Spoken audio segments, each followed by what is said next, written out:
jërë ngeen jëf mbokk yi yéen ñi nga xam ne yéen a ngi déglu rajo Rewmi FM 97.5 mbokk yi seen émission petit métier dellu si waat ci samedi ji ngeen di si ànd ak Abdou Khadre Seck samedi bu jot bu 13h30 jotee jàpp 14h Mamadou Diaw Diallo moo nekk ci wàllu machine bi. tey nag li ñuy waxtaanee mooy lu jëm ci wàllum menuisier ci Sénégal tey dañu am benn invité bu spécial di Ngouda Ngom.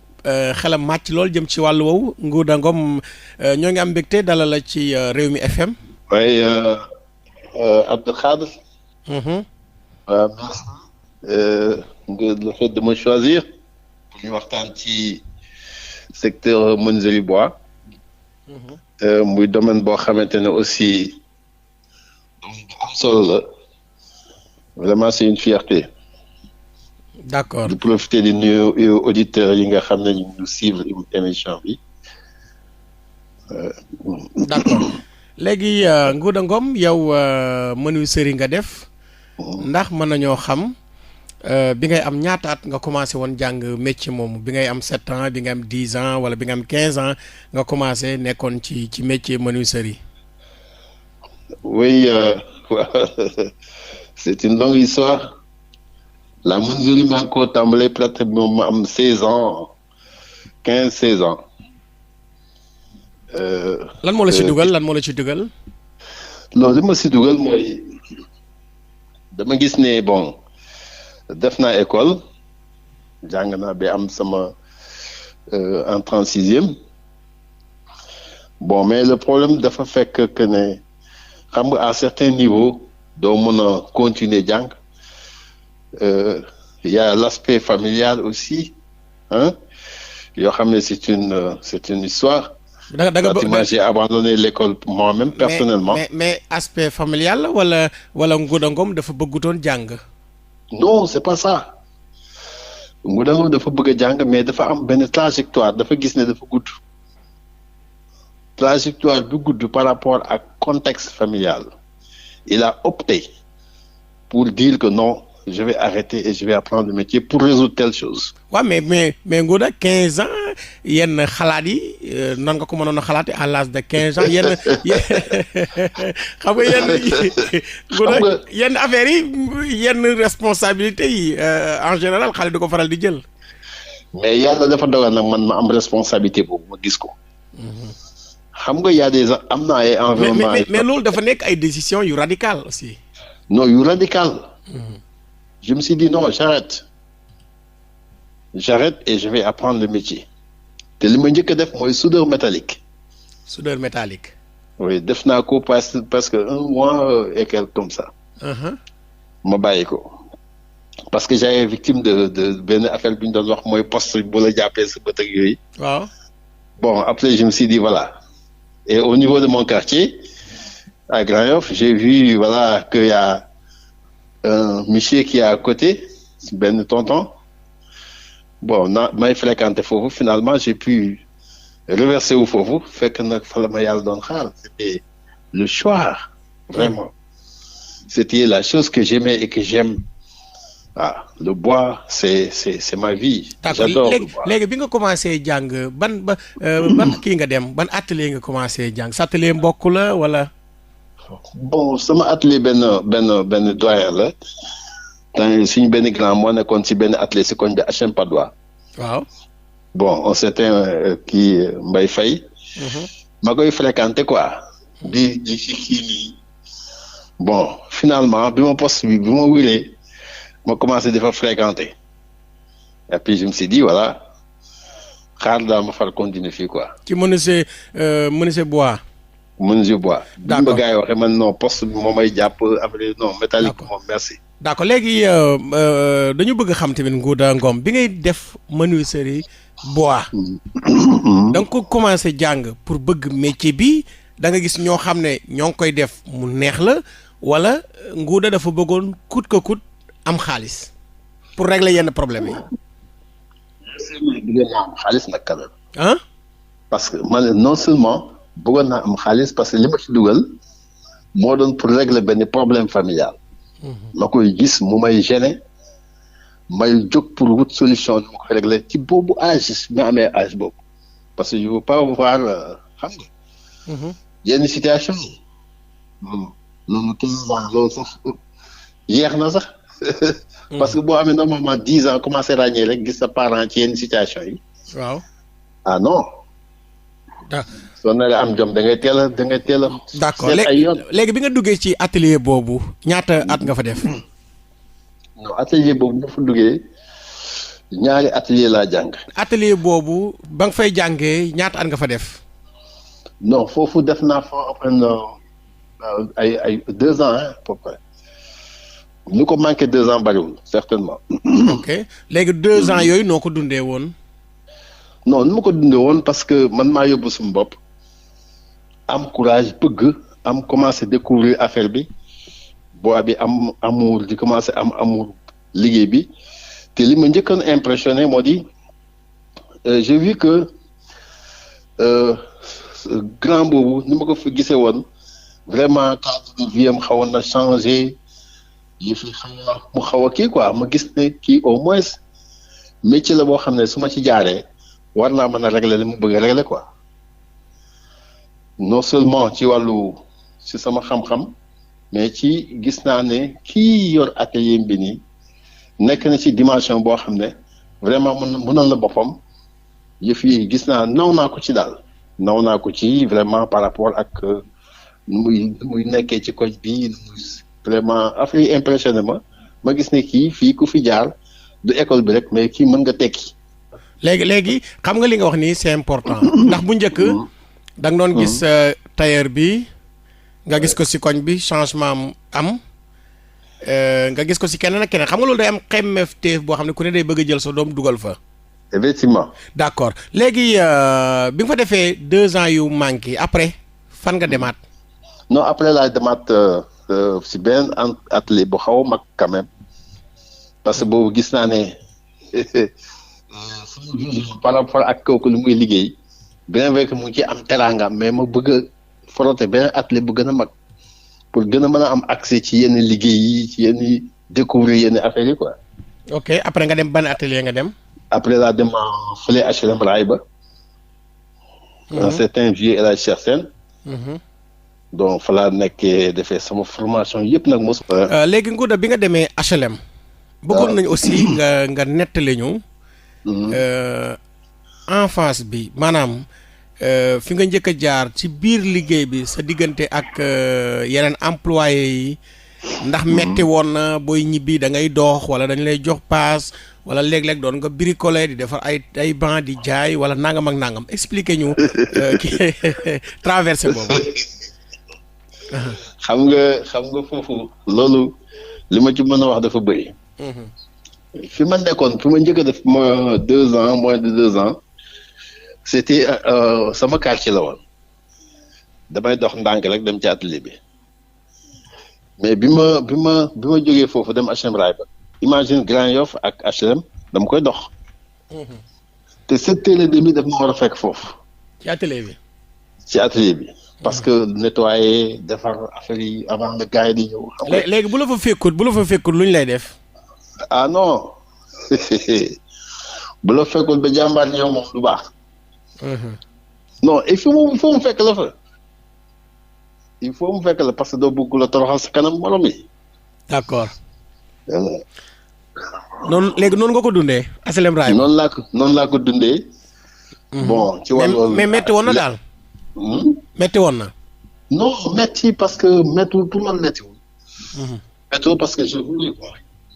je voulais coûte que coûte et puis kooku sax moom sam patron boobu bon temps yooyu mu ngi yore benn kii ñu koy wax ci benn 504 yooyu. waaw. presque bu bees nekk pa bu kii xam nga ma gis ni vraiment affaire yi daal boo ci góorgóorlu bu yàlla def sa métier bënn mën nga ci tekki quoi. d'accord léegi HLM ñaata at nga fa def wala fa la sa métier bënnee. fa la sama métier maa ngi dem HLM lan ay HLM maa ngi fa dem presque ay 75 côté yooyu. ba 81 laa fi jógee. te ci parcours boobu lu ne def naa ko fa waaw lu ne def naa ko fa ci xeetu métier bi yàlla def na may na maîtriser ko les gens qui m'écoutent am na ñu ma xam yàlla def itam ci loolu jàng naa fa métier ba nekk fa finalement ñu embauché ma foofu ma fay liggéey di feeku 40,000 francs par mois. mais boobu 40,000 francs xaalis la woon. waaw xaalis la woon ma commencé gis ne affaire bi voilà xam nga affaire bi mu ngi commencé kii mais sama apprentissage dafa doy waar. moo xam ne man lu mu doy waar sa apprentissage lu mu doy waar. ma dool tuuti rek c'est-à-dire lu mu doy waar mooy li ma motivé woon ba ma arrêté études yi. waaw dama daan def di jaay ay condamné ay banque di ko dajale. condamné bi benn naar bu nekk bu ñuy wax ay dara. waaw bu nekkoon suñu koñ. fa laa ko daan denc at laa koy daj. 1 an. mais daawuñu leen tere bricoler maanaam jël kii dénk yi di si def ay condamné wala ay banc. non bricolage dañ la koy tere. dañ la koy tere fu fekkee ne liggéey am na mais bu liggéey amul ci chute de bois yi boo amee inspiration mën nga ciy bricoler mais bu liggéey amee moom non. mais est-ce que am na risque liggéey bi risque gaañu ci loxo wala ci nangam ak nangam. non am na risque amul liggéey bu amul risque togg sax dafa am risque. de blessure mais fi ma lay processus yi affaire yi bi loolu amee ma gis ne vraiment fii yëf yi mën naa ci bu ma góorgóorloo daal mën naa tekki fii ci métier bi quoi. mooy bi ñu la commencé fay 40,000. non avant fay 40,000 bi ma ñëwee gis patron bi vraiment nu mu mën boppam nekk ci condition yu baax xam nga fa la ñuy añee fa la ñuy defee lépp xam nga. donc ma gis ne kii sama patron bi bëgg naa mel comme moom quoi. voilà te loolu may ma gën a góorgóorlu gën a taxaw finalement ma nekk fa ba mujj nekk chef d'atelier. waaw fa laa jógee après voyager dem Abidjan en 81 xam nga. lan moo la yóbboon Abidjan. pour liggéey. pour liggéey sama benn grand bu fa nekkoon benn frère am la sax. ok léegi nan nga nekkee chef d'entreprise jekk-jekk mu amoon yaakaar si yow dénk la entreprise bi nga jekk-jekk bàyyi ko fa na da ngay tukki. non parce que man dama bëgg xëy na xam lu man je suis très ambitieux. dama bëgg toujours may am xam nga dama jógoon benn atelier gis nañ. liggéey bi am na bëgg di relever ay défis daal. waaw non c'est-à-dire ay ambition lay am c'est-à-dire damay gis ne atelier bi ma nekkoon bu ma njëkk nekk moins de 2 ans yi ma defoon seen liggéey demoo lu quoi. waaw ma mujjee dem ci atelier bële mu xaw a tane ñu am ay yenn niveau liggéey di liggéeyal ay personnalité ay kii xam nga liggéey qualité liggéey bi baax.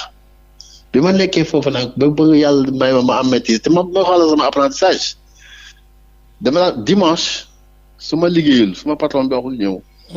damay jël doxee Grand de ville ba Dakar. waaw xam fu ma jëm Mobilier de France.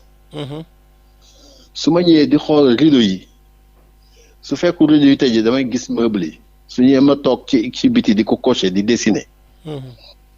ba gardien bi remarqué ma quoi dama may boy yow te chaque fois da ngay ñëw fii di toog fii di kii kenn yow lan ngay def nii. waaw ma ne ko non affaire yi laay ñëw kii mu ne foo jógee ma grand fay si jàpp grand nga jógee rek pour lii. léegi nag su ma ñibbee kër ga léeg-léeg mu may ma paas su ma ñibbee dellu toog nag di dessiner nag jusqu'à présent loolu moom may chance je dessine bien. le meuble. di créer dafay création. waaw création dessiner xam nga moom ay couple ak ay forme quoi. Donc il faut que nga mën ko schématiser réellement la menuiserie c'est de l'architecture. C'est de l'architecture, c'est des coupes et des formes ay relief ay hauteur ay dimension yooyu. maîtrise yooyu mais est-ce que loolu xale yi léegi xam nañ ko léegi. jànguñu métier bi. mais looy jàngee métier bi nga bëgg a jàng waa ji fi nekk paa bi fi nekk pendant 20 ans mu lay romb di dem di ñëw amul benn changement loolu fay wuti da ngay ko autre chose. métier bi moo dee léegi moo amatul valeur. léegi lu tax amatul valeur.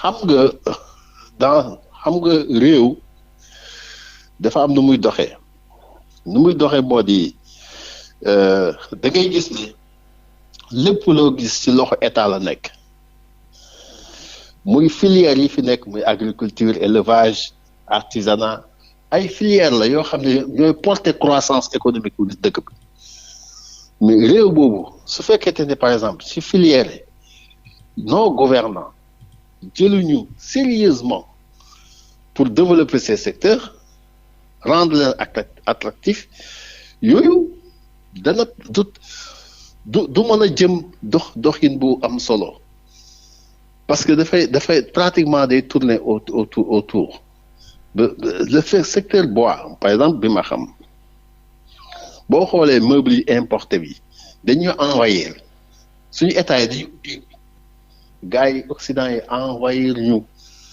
avec asiatique yeeg meuble importé mooy importé bi waaw mooy importation meuble bi te importation bi non seulement Sénégal mënu ko pratiquement téye parce que ci OMC lañ bokk organisation mondiale du commerce il faut pas bloquer mais mën na am bu amoon volonté politique dana def préférence nationale mais lan moo tax yéen importé bi nit ñi taamu importé bi que li ñuy defar fii local bi xam nga lu tax importé bi même sax su fekkee ne baaxul mais décor bi ak finesse de travail bi du benn ñun dañuy nekk en ancien système la ñuy liggéey ñoom dañuy moderne waaw léegi kon mais faute bi kon si yéen la aussi ndax bu ngeen dem àdduna yi dox il faut ngeen di moderniser xam nga non ñun xam nga ku ne bëgg nga moderne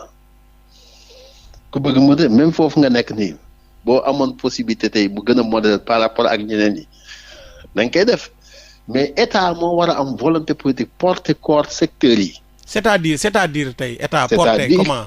c'est-à-dire porter ko c'est-à-dire une volonté politique ni mu porter secteur agriculture ak élevage xoolal élevage bi aujourd'hui mais état bi par rapport y a 30 ans si ginnaaw élevage kenn xalaatu leen woon sax kenn daal woon leen sóor mais xoolal aujourd'hui ak artificialisation kii ni nga xamante ne noonu la ñuy toppatoo nu ñu ko waxee élevage bi ni ñu ko taxawoo liñ ci investir ñaata milliards de subventions la ñuy def ci secteur boobu pêche bi ñaata milliards lañ fay def. léegi yéen ñi nekk ci wàllum waaw c'est-à-dire loolu c'est-à-dire émission bi nu mu doxee ni sax c'est bon format bi am na solo mais c'est-à-dire les questions ak processus bi ñu war a toppee réellement bi nga xam-xam mën a génn ma mën na wax li nga xamante ne boo bloqué dama lay defal historique moom nga ma laaj. d'accord ok. ma wax la nga xele yi ni ñu daan xemmeemee wala sa bàjjen wala sa papa wala sa yaay wala sa nijaay gis benn ouvrier ci quartier bi gis ne kii vraiment fii de nit mën na fi tekki yóbbu ko ne sama doom a ngi nii dama bëgg nga jàngal ko métier parce que nawoon gis na ne foofu mën na ko jëriñ. non d'accord naa li nga wax dégradation non Ngouda oui d'accord naa li nga wax mais dafa am benn concurrence boo xam ne. dafa am ci secteur yëpp même affaire élevage boobu ngay wax dafa am benn concurrence boo xamante ni am na fi. concurrence bu venant de d'où. élevage bëri na ay réew yoo xam ne dañuy indi tey ay cuisse ci Sénégal. voilà ginaar. indi ay ginaar kay ñëwatul. indi ay xar. non côté élevage moom ganaar moom pratiquement état bi gars yi réussir nañ ko. waaw léegi exactement léegi ñàkk ñëw googu est-ce que te ñi nga xam ne ñooy def élevage tey ñoom ñoo wane xarañteef. wane qualité wane quantité. fu ñu wane non c'est-à-dire ban wax ma ko ban xarañ da ngay laajte parce que xarañ bi ñu def ñoom sàmm seen nag ci àll bi lañ def ak seen xarañ seen kii état bi moo gis dem xam ne meew war na fi mën a am yàpp war na fi mën a am xam nga élevage war na am jóge fii yëpp dem xam nga état da ngay am objectif ci sa filière par exemple boo ne dans 10 ans sama menuiserie Sénégal bëgg naa mu nekk même niveau que menuiserie Occident et c'est possible parce que gars yi ne fi dañuy xarañ macha allah léegi volonté politique boobu am avec des objectifs mesurables loolu boo ko tegee nga xool tout ce qu'il faut pour ñu yegg fii xam nga boo defee kii bi dama bëgg ñu yegg fii il faut nga wut outils yi. jumtukaay yi war a tax pour nga yegg foofu. kon yow su ma la déggee état accompagné na agriculture bi ak élevage bi ak pêche bi. mais accompagné wut yéen ñi nga xam ne yéen a liggéey ci wàllu woowu wàllu menuiserie. non secteur menuiserie secteur artisanat ci boppam en général. waaw état amul volonté politique pour développer le secteur. pourtant am ngeen pourtant créer na leen benn ministère. non ministère mooy lan ministère xam nga volonté politique moo ëpp importance. mais volonté politique mooy indi am ministre boo xam ne mooy seen ministre tutelle boo xam ne au moins. volonté politique domb na foofu. volonté politique xam nga dafa am lu ñu war a xool c'est-à-dire commencé woon nañu def benn réforme. volonté politique dafa am coût ay objectif volonté boo xamante ne bëgg naa lii mel nii nga jël lépp lu ci aju ci loolu nga teg ko pour loolu mën na ba pare nga koy évaluer ministère budget ñaata la et puis même de la transformation du secteur informel plus kooku lu mu yor ci liggéey ministère boobu budget kenn war woon xam ñaata la mais mu ngi nii il a les mains liées lan la mën def lu mu def ci secteur bi élection chambre de métiers yi rek ñu ngi romb nii rek réforme yi nga xam ne waroon nañ ko ci def mun ñu ko def commencé nañ ko teg ko foofu dara mënul dox pour wax la ne nos États le gouvernement n'a aucune volonté politique pour développer le secteur de l'artisanat pour wax la réellement. d'accord léegi volonté politique c'est pas tout simplement des ay slogan. d'accord ay slogan gars yi yuuxu nañu on a besoin d'un ministère plein ñu jël benn ministre nommé ko de l'artisanat et de xam nga. léegi secteur de l'artisanat lan la mën a créer ci ay emploi ak nan la mën a participer ci économie réew mi. ñoom ñoo la gën a xamul leen tee gis nga boo xoolee dañ ne dafa am benn première statistique en 1992 benn statistique en 1992 boo xam ne mu doon faisait état de 77 927 entreprises artisanales yoo xam ne dañ leen répartir en 111 corps de métier en 92.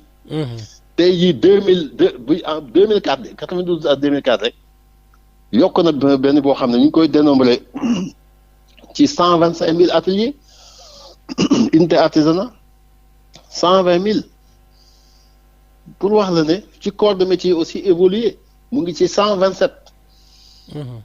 d'accord 127 au lieu de 111. d'accord jërëjëf. kii bu mel noonu am boobu. pourtant non waxtaan bi sax mënul kii quoi. non damay fàttali rajo bi Rewmi FM ngeen di déglu tey ñu invité Ngouda Ngom muy ab menuisier léegi Ngouda ñu laaj la beneen laaj. mooy tey est-ce que jàpp nga ne dina wëy Sénégalais yi di gën a jëfandikoo importé bi wala jàpp nga ne dinañ dem ba deltu si ginnaaw. ndax yéen lii ngeen di jàmbat moom la cordonnier yi rek di jàmbat ak chinois yi.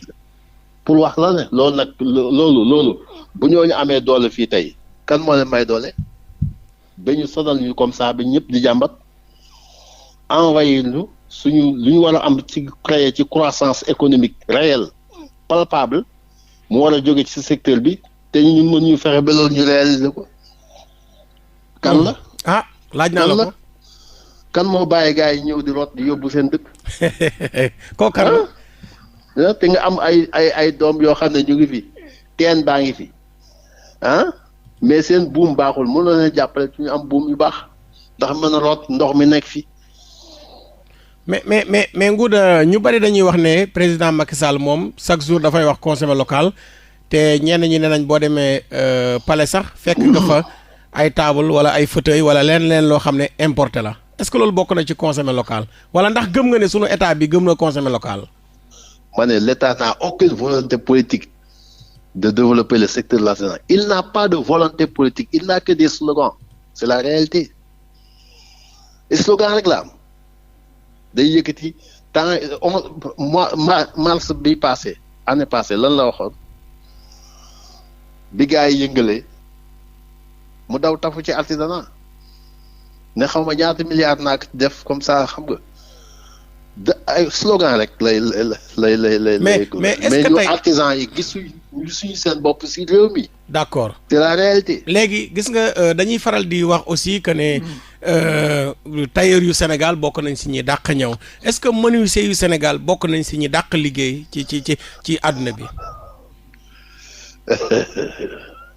dàq liggéey xam nga liggéey ak finition de travail dafa am ay critères yu war a daje ci nit ki pour mu mën a liggéey xam nga espace de travail environnement bi ngay liggéeyee par exemple sama cadre métier environnement équipement bi connaissance technique bi soog a ñëw yooyu boo ko boolee mais loolu liggéey mu jaar yoon xoolal ñun machine yu ñuy liggéey actuellement au Sénégal ci wàllu bois mais c'est dépassé ay années 1800 la wax 1900 1800 machine yoo xam ne kenn xamu kañ la gars yi dañuy dagg seen loxo yi rek amul benn sécurité. pour wax la en tout cas ñun moom vraiment sentir ñu volonté boobu xam nga slogan yi ñu gouverner yooyu lañ nit ñi romb. xam nga. on veut des choses concrètes yu concret ne lii ñëpp xam nañu pour monter un projet document projet da ngay am ay objectif pour développer un secteur da ngay am ay objectif nga fixé ko. léegi Ngouda Ngom léegi avenir u menuiserie ci Sénégal. en tout cas c'est comme un oiseau en voie de disparition la menuiserie bois waaw parce que menuiserie bois au Sénégal. pour nga gis sax un ouvrier qualifié mën a liggéey un ébéniste dafa xaw a raar apprenti moom bu ko sax xalaat apprenti moom amatul. ba pare bois bi ñëw ci Sénégal du qualité. bois bi on le laisse avec les Libano-Syriens di am lu contrôle prix bu leen neex la ñuy def bois bi ñu indi baaxul. ba pare qualité bois baaxul ba pare prix bi di cher comme première qualité xam nga bois bi baax bi yëpp gaa ngi ko chinois ngi koy jël fële ca kaw ak français yeeg yooyu mais ñun bois bi ñëw fi baaxul boo ko liggéeyee day wañaaru c'est du n'importe quoi. d'accord léegi Ngouda xam naa danañ si ñëwaat beneen jour préparer waat émission bi. waaw ndax préparer wuñ ko dafa xaw a jàmp. dafa xaw a jàmp kay sama. waaw vraiment mais am na solo aussi dafa soj ba nga xam ne. waaw mais am na solo ñu lay sant di la gërëm. merci. jërëjëf Ngouda Ngom menuisier la ñu koy jaajëfal bu baax a baax mbokk li moo nekkoon seen émission petit métier muy am ci rajo Rewmi FM samedi bu jot 13h30 jotee jàpp 14h ngeen di si ànd ak Abdou Khadre Seck Mamadou Diaw Diallo moo nekkoon ci wàllu machine bi jërë ngeen jëf jàmm ak jàmm.